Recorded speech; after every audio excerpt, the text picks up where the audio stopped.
I'm Vin. I'm sorry. If you would like to get your song reviewed, dear listener, there's the filthy capitalist option. As Sori says, 125 gets you straight to the head of the line. You don't have to be a part of the alliance. You don't have to be part of the group. Wait a minute. And the biggest thing is you don't have to wait. You hop, skip, and jump right in front of everybody. 125 gets you there. You do that 3 times, and you get mashed down to the $75 rate for perpetuity. Yes! Also, there is a band review option. So if you've got a band and you're trying to get your band some exposure, hit me up at vinsori@gmail.com, and I'll show you the details about how to pull that off. You can also jump on Patreon, and there is a option on the tiers to be able to get your band reviewed. Yep. Obviously, we can't lie to you, so we can't guarantee a positive review. Get what you get. It's just rubbish. Rubbish. Rubbish. That's British for garbage. My favorite is the community option. $1 at the gate gets you in a Patreon. You get to join an alliance. The alliance joins their points together, and that helps determine what songs that we do. The alliances hang out on Discord. Message me on Patreon to get the link. And they do all kinds of other cool things. They do Minecraft, Dungeons and Dragons. Yeah. It's really a community within the community. Anybody can go in the village, facebook.com/Vin and Sori. There's 160,000+ people on the channel. What's cool about the Discord is that it offers a real opportunity for community connection, friendship, that type of thing. And it's on Discord, so if you're not a Facebook person, it's for you. You start off at $1. Right. Plus you get exclusives. Sori and I are working on a song.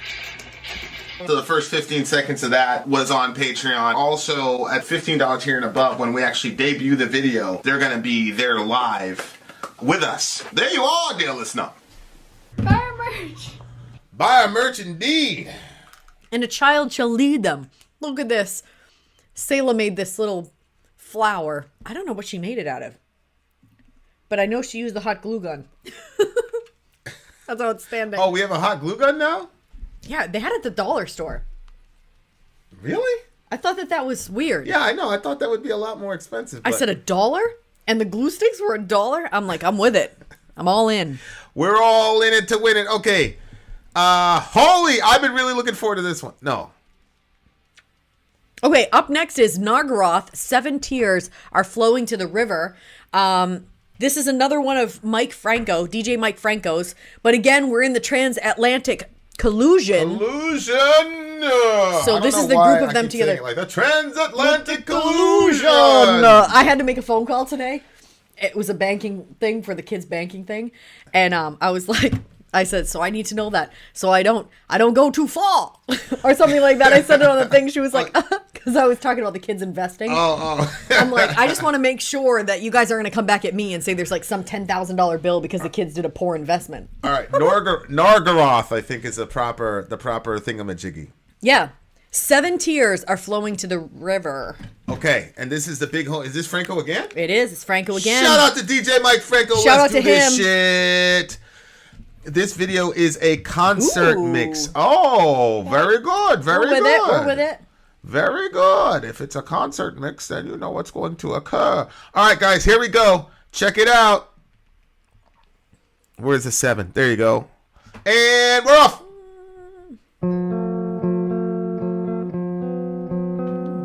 Pretty. Wow, that's deep.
That's a cool pick.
live.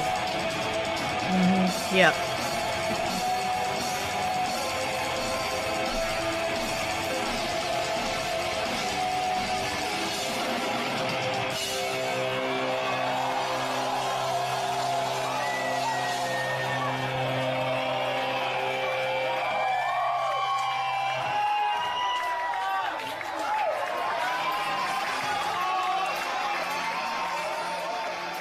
That's some emotional shit.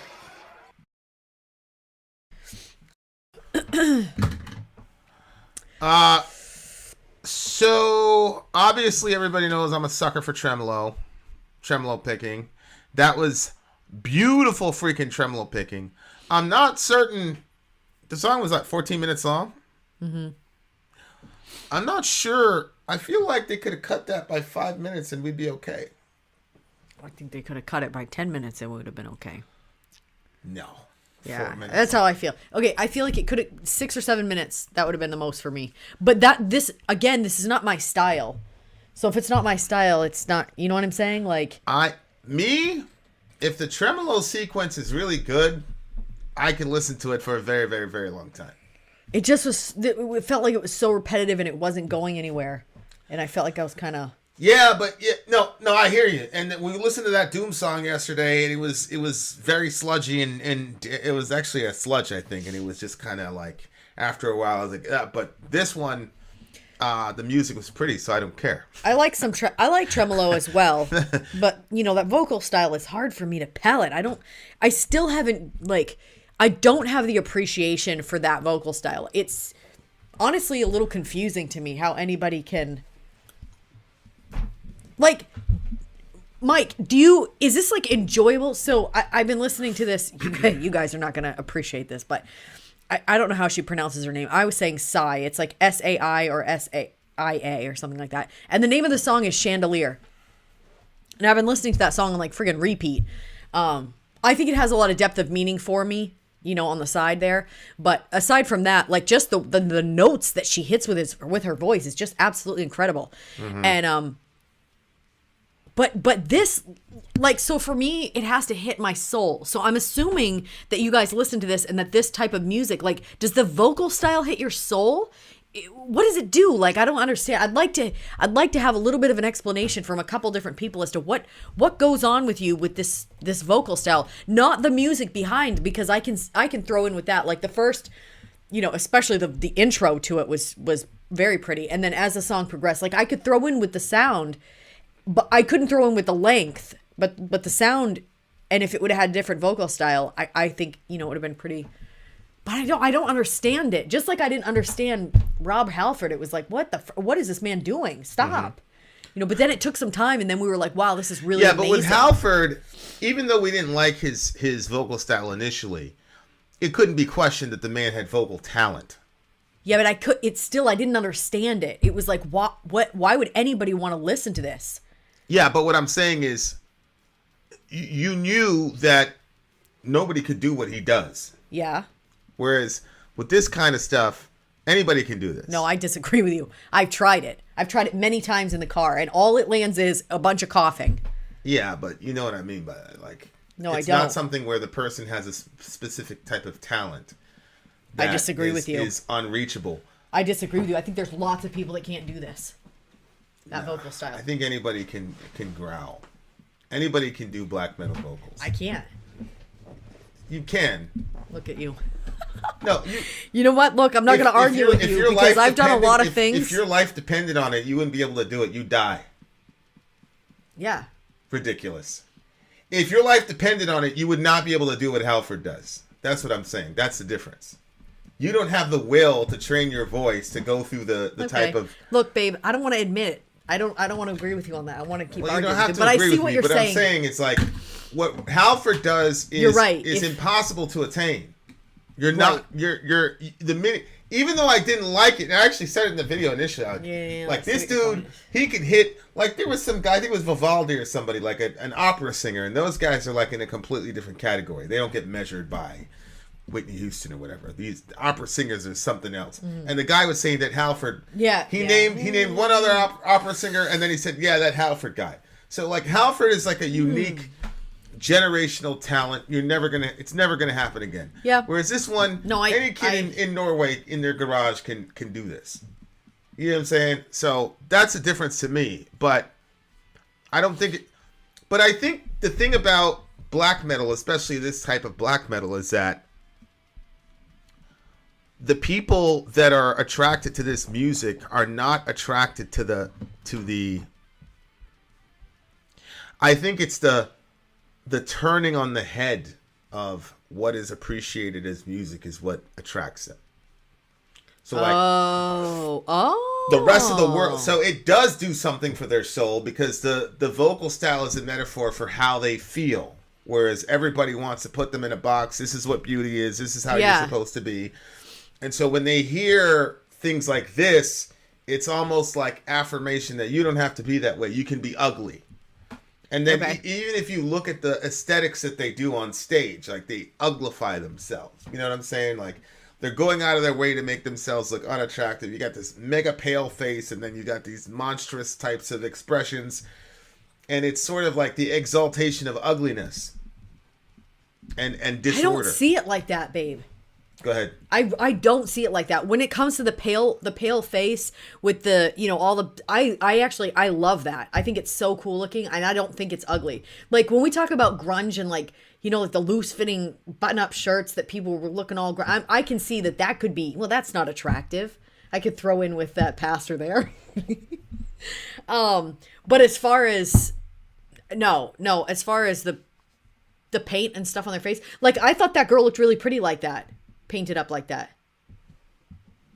The tears coming down like this. Stuff like that.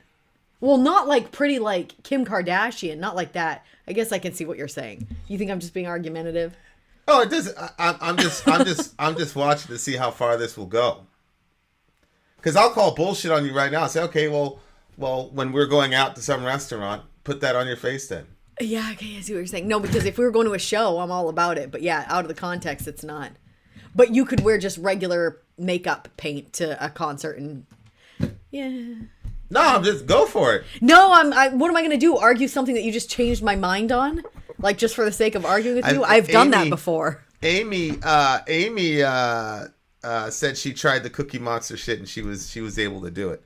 Also, Amy doesn't believe that Kim Kardashian is pretty. I actually can't remember what she looks like right now. I just know that she's a big. I mean, she's a big celebrity. Talking, I mean, she looks like what she looks like without makeup, but But like, so for me, Louis says exactly, Vin. So Louis is a black metal fan. Yeah, I just think that you have all these social conventions of people trying to tell you what to do, fit in the box, and define for you what's beautiful, and they're able to say, no, this is, it's like Frozen. Yeah. Like, I don't like the vocal style either. Like, that's not going to twist it. Like Frozen Moon. Yeah. We listened to Frozen Moon and I was like, what the hell is all this hype about Frozen Moon? I didn't like the song. I thought it was, I gotta say it was trash, but I didn't like the song. Yeah, I remember. And then I did that thing where I listened to it again and again because I was like, we listened to a bunch of black metal. This is first wave black metal. Listen again, and it didn't change at all. I thought it was horrible. Like, you know what I'm saying? Horrible? So I'm not saying. I feel like I liked that one, didn't I? Or did we both not like that one? Oh, we can't both remember didn't now. like it. Oh, it was trash then. And the other thing is this song is vocally it was kind of first generation, but the production was way better produced than like old school Mayhem. That was the other thing. Mayhem is like horrible production, whatever. Right. Like they went completely extreme on the other side. Yeah. So, yeah, I get it. You know what I'm saying? Like I understand it, but the thing about music like this is that the beauty of the sequence was contrasted with the ugliness of the guy's vocal style. And again, that's one of those things where you take two oppositional concepts and you smash them together. And it does create a certain sort of dissonance that people that are into that shit like. So I understand it. Is that right? Is that basically where you're coming at, Mike? I didn't see your response if you put one, DJ Mike. Is that is that basically like what he's saying? Is that how you feel about it? Also, Middle Earth, you can chime in, and Northern Scoundrel too, because I want, like, you people that like this, let me know. I really want to know, is Is this how you feel about it? What he just explained? Because that makes sense. I just,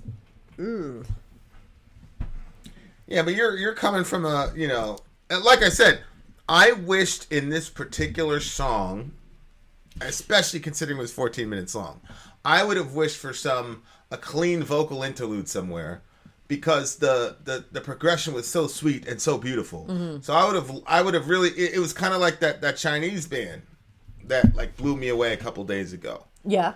Where they had some cleans mixed into that. I think it was Archero. It's that red, the band with all the red in the background. Yeah. They put some cleans in there because Pony's in the house. Yeah, I know. They put some cleans in there and you can't, you know what I'm saying? So. Right here, right? So this one? Yeah. Yoth Irie? No. Under Her Sway? That was Tina's. It was. Oh, whoops. That was Tina's. Yeah. Excuse me. Okay. So there's that. Yeah, it's Zuriaki or whatever. Okay. So here's what he says lyrically. 7 tears are flowing to the river and 6 of them are mine. Oh. And I taste a foreign liquid that mixes up with mine. To read it in all of it. This is a translation, by the way. To read in it of the strength that I gave away to so many. And joy it was in my mouth. And I fell into a deep ocean and the old wounds hurt again. Droolingly at last within all the sorrow. And when the flood recovered his corpse, after he had lost 6 tears, the water became his coffin, subhanAllah. Jeez. A 7th tear fell out of agony. And when the river led the tear to the eternal ocean, he was finally loved, but for sure he doesn't know that anymore. And if time could be turned back and all the pain was just a dream, he'd put his arms around her and love would be in both of their hearts. I do believe, especially with the way that what they were doing with the guitar, it's extremely addictive to listen to, for sure. So it looks like this is kind of like a Shakespearean type of situation where the guy was in love. It seemed like he lost his love, and then he killed himself, probably. And then when that happened, the person that he loved missed him dearly, but it says for sure he doesn't know that anymore. He says he was finally loved. See, when the river led the tear to the eternal ocean. So he's crying or whatever, and he can't get over his depression, so it leads him to the eternal ocean, which I'm assuming is him dying. Then it says he was finally loved, but for sure he doesn't know that anymore. Oh. And if time could be turned back and all the pain was just a dream, he'd put his arms around her and love would be in both of their hearts. So it looks like he lost, his love or whatever, and that was the final straw for him. And so she had died, or she left? He died. Then she... Oh, jeez. And then, the mourning and all the rest, she really did love him, but he doesn't know that anymore because he's dead. But if time could be turned back and all the pain was just a dream, he put his arms around her. Yeah, I'm probably way off on this, but I think that, there's someone in my life that I have told them a bunch of different ways how much I love them, and they will not accept it. They do not believe it. And then when we get on the topic of if I get concerned about their well-being, like their health, and say I'm worried about them, that to them is more meaningful than any of the cards or words or things I've done. And that's so bizarre to me. So here's this guy, maybe she expressed it. Maybe he was unable to receive it. I don't know. You know what I'm saying? Oh, I agree. And then what is it takes for you to die and everybody, some people that are like, man, I wish I could see who's going to show up to my funeral. Stuff like that. I don't know. I think that's super unhealthy to not be able to accept the love that people are actually giving, because, not everybody expresses love in the same way. That's one thing, that book, The 5 Love Languages. I'm sure there's probably more love languages than just that. But the book is very interesting. It goes through the different types of ways that people receive and give love. And, yours, I think yours is gifts and quality time. Yep. And quality time as far as it doesn't have to be. I've realized I like giving people things is my expression of how I love people. But that's usually because that's how you receive love. So you like to give it the way you like to receive it. And you are. If I make you a nice little meal or if I bring you little things. No, well, that would be acts of service, yeah. Like, if yeah, you but bought me whenever I something, it ordered wouldn't you be something as- over Amazon, you liked it. And those little gifts that came by, the beard straightener and the, you know. Yeah. You seem to make a big deal out of it. Maybe were you making a bigger deal than you felt? Well, it's because I never expect anybody to get me anything. So when you get it, I'm genuinely surprised. did you like it? Did you feel loved? Well, the beard thing? Any of the stuff that, you know, the bracelets or the, you know, does any of that? No, when you're like, oh my God, you haven't eaten, and you make a big deal of it, then you get me so like, oh wow. That's a big deal? That's like a, oh, I feel loved. Whereas like the beard straightener thing, it's like, this is going to be really good. I was genuinely excited about it. Okay, so you like acts of service? I was surprised because, like I said, I never expect anything. Mm-hmm. And then I'm like, genuinely like, holy shit, this is a game changer. Because the other one that I had was, it was okay, but you could tell that was the Cadillac. Mm-hmm. But but like when you're like, oh, like, you know, because, and I don't know if that's something that developed over time because of the person that I was with. I just did not care about anything. Yeah, you're probably right, because I feel like that's something kind of basic. Because she'd be like, well, you're Superman, so whatever. Yeah. You know what I'm saying? And that Yeah. was like used as an excuse to, you know, whatever. But yeah, people express love in different ways, but there are people who are so hurt all the time that they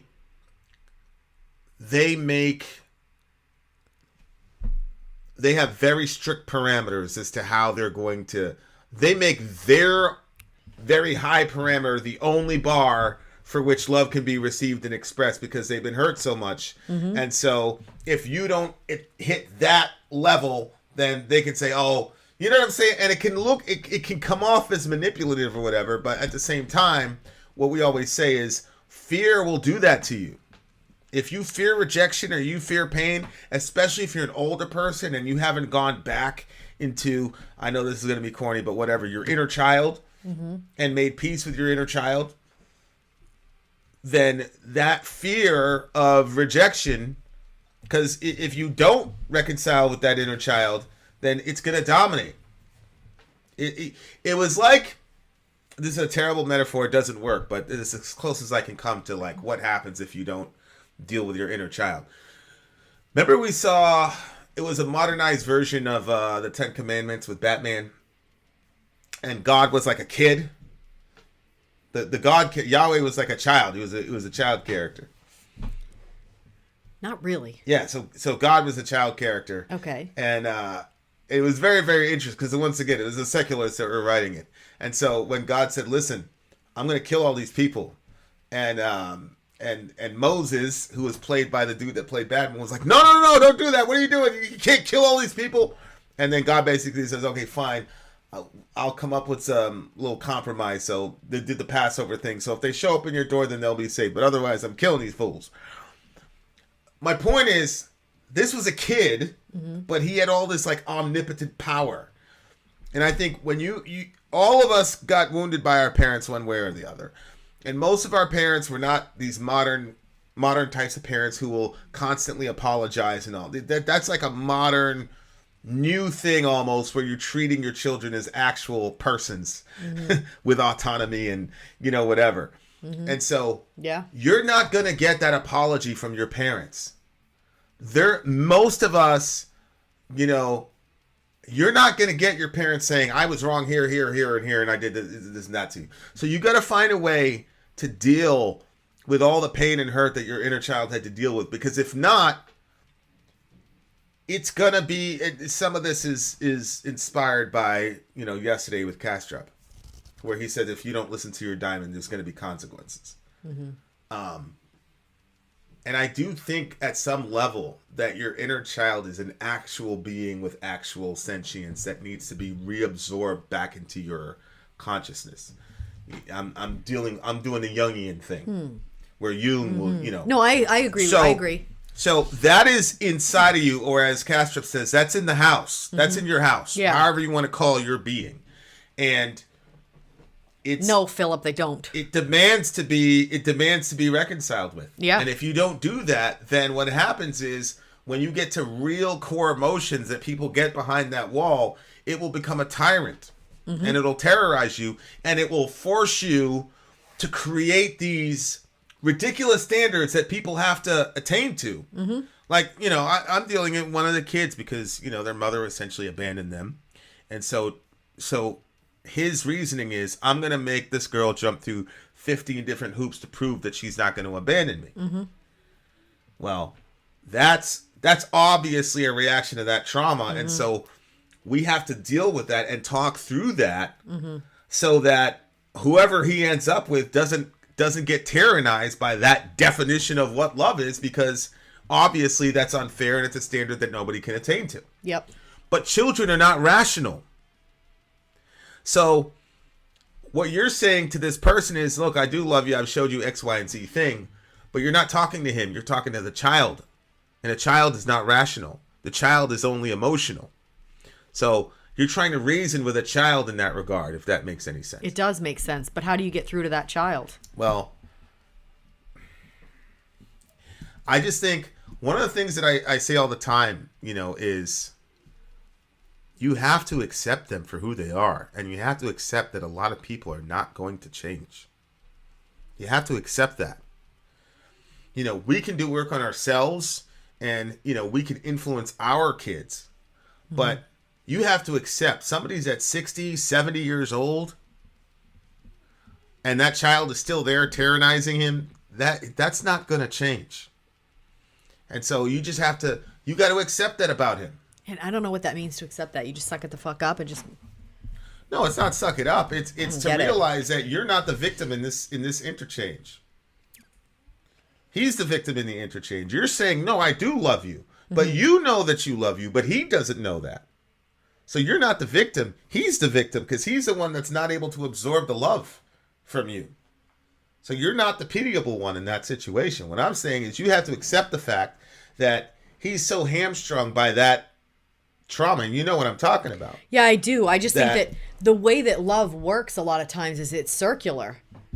It's give and take. So you accept and reciprocate, and both people are doing that. So then you have this connection with somebody. But that's when the person... idealized version of love, unaffected by the sinful nature. That's like you're idealizing that. We don't have that 100% of the time. No. Like we get in really good spaces where that happens in perfect harmony, but we don't have that. But nope. But if you define love by that way, then forget it. It's not going to happen with that dude. But what I'm saying is, and it sucks because it's a family member or whatnot, but what I'm saying is, in that particular circumstance, you're not the victim. In that circumstance, he's the victim. Because he hasn't been able to overcome that for pretty much all his life. So I would just accept that about him. You just have to, you know, and it's one of the reasons I was able to make peace with my mom before she died. Is that Lord was just like, bro, she's not going to change. And that's okay. Do you love her regardless? Can you love her regardless? Or do you have to hold out to where the love is ideal and perfect? And I said, oh. And I just, you know, and it went away from like trying to change her or waiting for her to change to just trying to understand her. And so, you know, and that was that I'm sure that gives you peace. That whole situation, all those revelations happened to me like when I was like praying for like 6 hours a day for an entire summer. You know, it was literally like 6 hours a day. But and that's the thing, like that's why I'm saying like you're not the victim, because at the end of this, he was finally loved, but for sure he doesn't know that anymore. So like he's the pitiable one in the song, not the person that was, you know, genuinely loved him or whatever. So right. So that was like okay, you know, yeah, go ahead. I can throw in with you on that is because I think that kind of going with what the information that you were giving is, I'm not the problem in that situation because I'm giving love, right? But he's unable to accept it, which means there's got to be a lot of other relationships he's unable to accept love from. Correct. And so then he's the one that has to live life loveless in a sense, believing that he's not loved, even though he right, exactly. Right. And then Right. it has to take an extreme... Unnecessary pain. It's got to be an extreme, literally life or death situation to where he can go, oh, okay. Where he'll open the gate and absorb that, where the inner child can, absorb that. Yeah. Because he's, Wow. Okay. So once I understood that, a lot of it went from changing a person to understanding a person. And then the more you understand them and the more you make those concessions for human weakness, the less and less and less you take personal offense to a person's actions. So that's how I look at it, but Excuse me. you know what I'm saying? Like, that's the way I look at it. And you try to be, and then you turn that into a mirror and reflect on yourself and say, the apple doesn't fall far from the tree. So if I'm experiencing that from my parents, what are my kids experiencing from me? And that's why it's important to try to understand them instead of change them, because that way you can understand yourself, and then wherever the area is, you can locate it, and then you and God can work on it so that you can break the cycle with your kids. Mm-hmm. So that's the best shot I have at it. I don't feel unloved by any of my kids, though. Or am I missing what you're saying? No, but the cycle would be that your kids would not perceive that you accept their love. No, he's told me he doesn't feel that I. So right, that's right. him saying he doesn't. Right. What I'm saying that. is like that we're not repeating that cycle, but you've done a lot of work on yourself in the past 3 to 5 years. Yeah, but not on that regard. Well, but all those things are interconnected. Yeah. But you were not afraid. I mean, you were afraid, but you still took a good long look at yourself in a bunch of different areas. Mm-hmm. And even us being together has instigated a lot of that. And so you've done a lot of that work. Yeah. That's a positive byproduct of that. Mm-hmm. Because trust me, that would have been the dynamic with certain folks if you would have stayed in the little box you were in. I guarantee you it would be. Because... Yeah, you're probably right. I'm not sure that she's... You know what I'm saying? So, that's how I think about it. So, the point is, do as much work on yourself as you possibly can. The people around you... I do think people need to change. People need to change.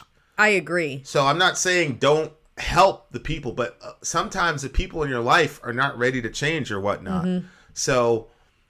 do some work in trying to understand them instead of changing them. Just accept them for who you are. Because that's the one big thing that's like, unconditional love is such a crazy concept. Mm-hmm. And everybody loves the concept of unconditional love. But nobody wants to actually exercise it. Yeah. Because it's extremely difficult. Mm-hmm. Because if I love you without conditions, that means that you don't have to change. And in the real world, many people that you love are not going to change in certain things. And you have to accept that and make peace with that. And I want to do that with at least one human being before I leave this planet. See what I'm saying? So... love them without them changing? Without any conditions whatsoever for any reason. You're very difficult in that regard, because we have our fights or whatever, but I keep telling you, like, you're not anywhere near as horrifying as, whatever.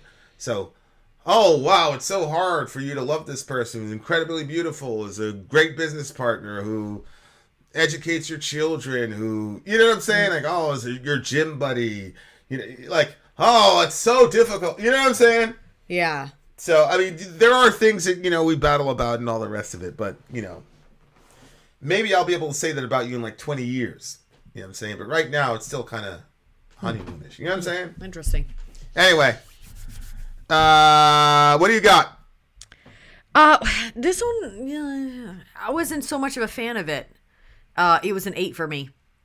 But it wasn't a terrible song. It was just, I think it really, it kept lowering. The score kept going down because the song kept going on. So that's kind of what happened to it. I mean, it didn't go down by a lot. It started out at an 8.6, and then it just kind of kept. Yeah, it's a solid 9 for me. I think it could have been 5 minutes shorter. And those hand signals he were doing was very, very interesting. Very intriguing to me. So I'd like to know about that. Anyway, having said that, dear listener, Vin out. Sorry out. Gone.